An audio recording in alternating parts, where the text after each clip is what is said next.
Buenas noches, estudiantes. Hoy vamos a continuar con las clases de estudios sociales. Hablaremos de la dictadura al régimen constitucional. Durante los años 80, el capitalismo se consolidó como único sistema económico. La URSS no había logrado entregar los beneficios económicos ni sociales proclamados por el comunismo para los Estados miembros y desde 1985 comenzó el colapso y la disolución de esta realidad regional. Otro de los países emblemáticos del comunismo en Europa, Alemania Oriental, ponía fin al sistema y rompía el muro de Berlín en 1989, que la había separado durante 28 años de la Alemania capitalista. El capitalismo dominaba el mundo. Vamos a conocer un poco más. Hablemos ahora de la economía ecuatoriana a fines de los 70. Cuando Ecuador retornó al orden democrático en 1979, ya había pasado los años del auge económico petrolero.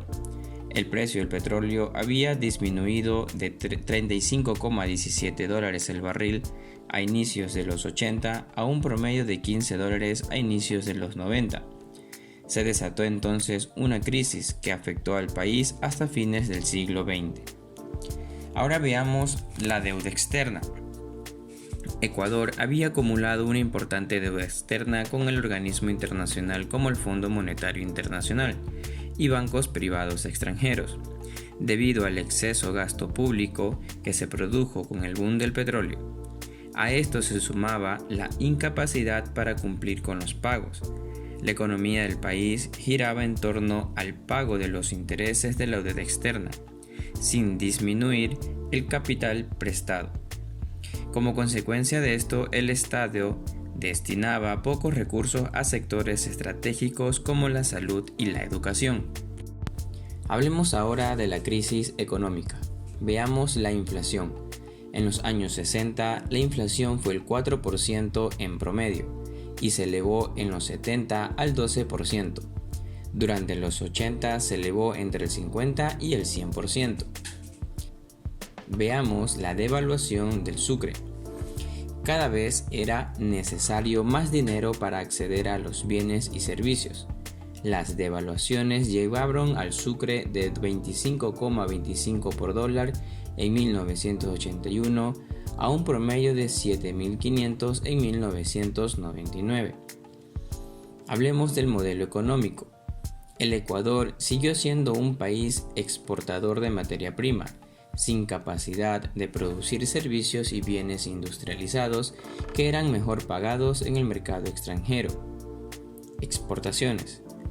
De productos tradicionales como el banano, cacao y café, a los que sumaron atún, camarón y flores. La clase social, la clase media, fue muy afectada por el desempleo y la falta de acceso a los servicios y derechos esenciales. La riqueza se había acumulado en pocas manos, la pobreza había aumentado enormemente. Veamos ahora el regreso a la democracia. A pesar de que los gobiernos dictatoriales en nuestro país fueron progresistas, se sentía la necesidad de consolidar un régimen de gobierno democrático y constitucional. El Consejo Supremo Militar de 1975 y 1979 estableció la ruta de regreso a la democracia. El gobierno de Jaime Roldós Aguilera.